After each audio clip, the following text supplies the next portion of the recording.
Jacques Navarro Rovira, bonjour. Bonjour. Vous faites partie aujourd'hui des documentaristes confirmés du paysage audiovisuel polynésien. Vous venez d'être primé au OTR Film Festival à Cincinnati aux États-Unis, où vous avez reçu le grand prix du Feature Doc, c'est-à-dire du meilleur documentaire de plus de 40 minutes. Grâce à ce titre, à ce documentaire engagé, on va en parler.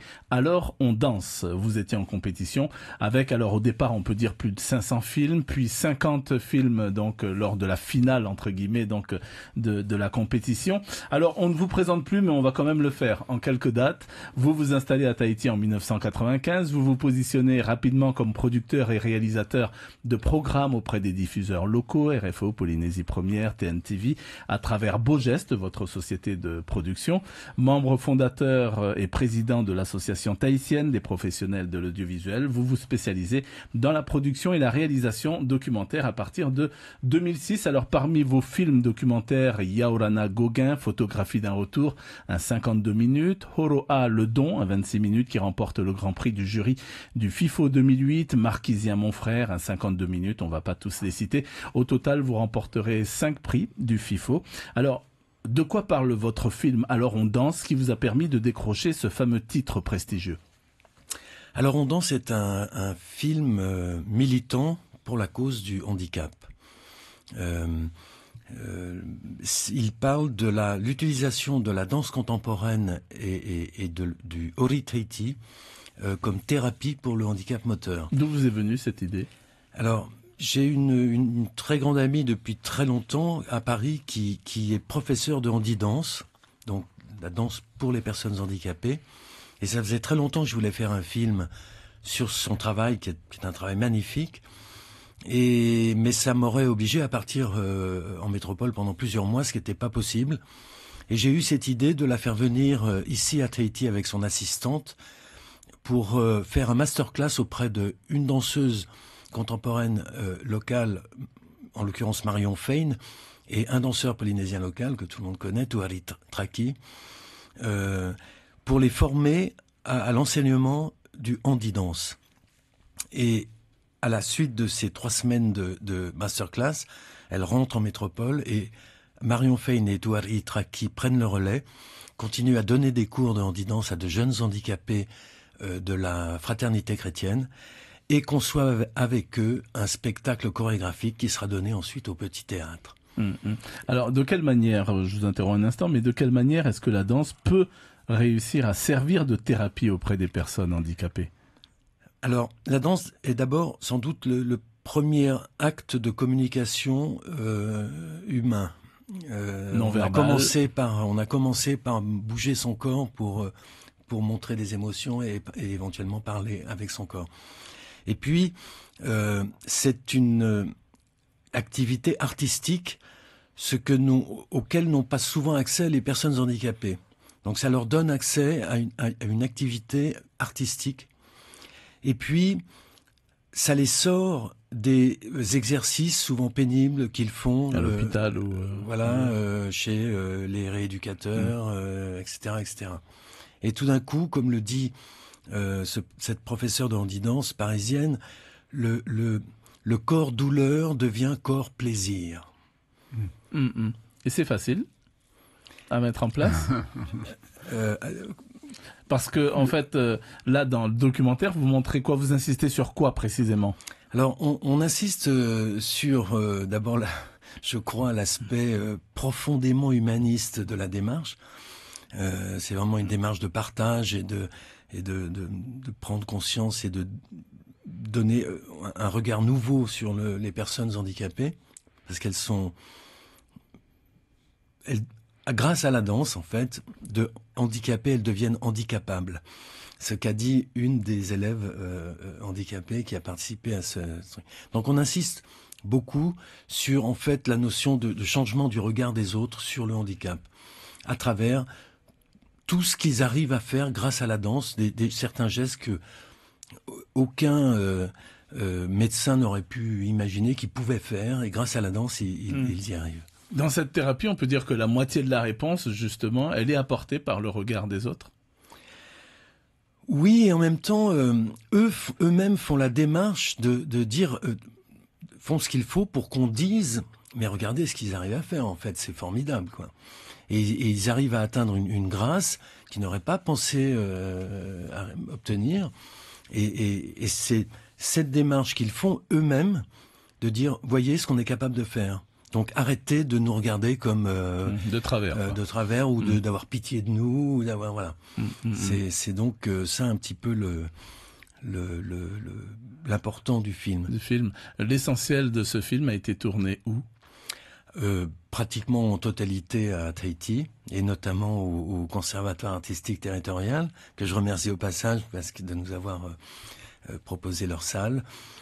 Et puis une toute petite partie à Paris.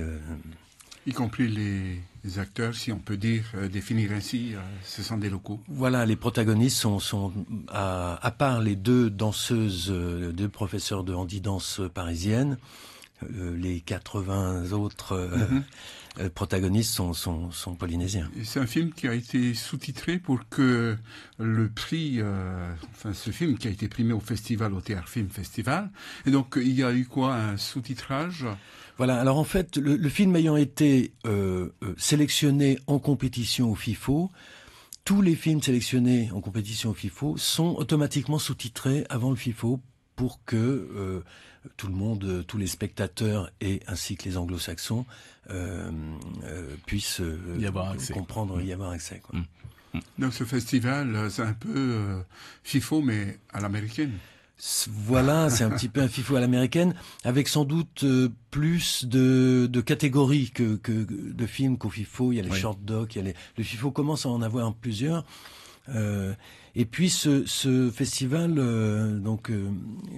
Over the Rhine, est axé sur la thématique principale, c'est la différence. Et bien sûr, le handicap fait partie de ces différences. Qu'est-ce qui a séduit selon vous le jury? C'est cette cause des handicapés? Alors c'est cette cause, et puis je crois aussi que les gens ne s'imaginaient pas que en Polynésie française il y ait des actions de ce type qui soient menées. C'est la première fois que c'est fait ici, avec cette ampleur, et eux n'imaginent pas, pour eux, c'est Tahiti. C'est les vieux clichés, donc Bora Bora, les Vahinés en fleurs. Et là, tout d'un coup, ça les met face à une réalité qui est beaucoup plus concrète que ces cartes postales qu'ils ont en tête, quoi. Et donc, du coup, ils se sont dit, ah mince, il y a pas que chez nous, il y a pas que, voilà. Et puis, je crois aussi que le film est assez fort sur le plan humain et assez émouvant, bien qu'on ait fait très très attention avec mon monteur qui est Julien Marct, monteur maison de Polynésie Première.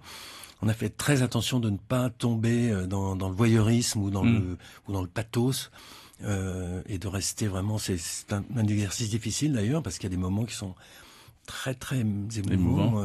On n'a pas tout mis, parce que justement, voilà, on voulait pas tomber dans ce travers du... C'est pas non plus un film joyeux. Si, très joyeux. Très joyeux. On rit beaucoup dans le film. Et là, la conclusion du film est très très très positive. Si le film, on m'a jamais dit que le film était triste, jamais. Au contraire, on m'a dit c'est incroyable qu'on puisse rigoler, quoi.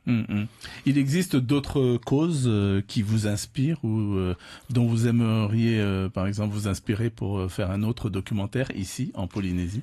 Alors, j'ai déjà fait 2 documentaires sur une autre cause qui est celle du don d'organes, avec comme personnage principal ce greffé du cœur Francis Gazot qui habite à Rangiroa. J'ai fait un premier film avec lui qui s'appelle L'As de cœur, et un deuxième qui s'appelle La pirogue du cœur.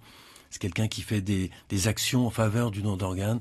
Donc je l'ai suivi à 2 reprises dans ses actions. Et puis je reviens de Wallis, là, où j'ai passé 3 semaines pour tourner un documentaire avec de jeunes élèves d'une classe de 4e option patrimoine du collège de Lano à Wallis. Et la cause de ce documentaire, c'est ne pas perdre une culture qui, si on ne fait rien, va se diluer dans la mondialisation et finir par disparaître. Et ça, c'est une cause qui m'intéresse en particulier dans la culture polynésienne. Merci beaucoup. Un tout dernier mot. Alors on danse, les Polynésiens pourront le voir où et quand ? Alors, il a déjà été diffusé sur Polynésie Première, puisque c'est une coproduction Océania Film, Beau Geste et Polynésie Première. Donc, il a déjà été diffusé, alors il sera peut-être diffusé. Rediffusé alors, oui. D'accord. Merci beaucoup en tous les cas Jacques Navarro Rovira donc d'avoir accepté notre invitation. Je rappelle que vous êtes réalisateur et que vous venez donc de recevoir le prix du Feature Doc, c'est-à-dire du meilleur documentaire de plus de 40 minutes et que vous étiez en compétition donc avec beaucoup, on peut dire une cinquantaine à la fin, c'est ça, de documentaires du monde entier. Merci beaucoup. Merci à vous.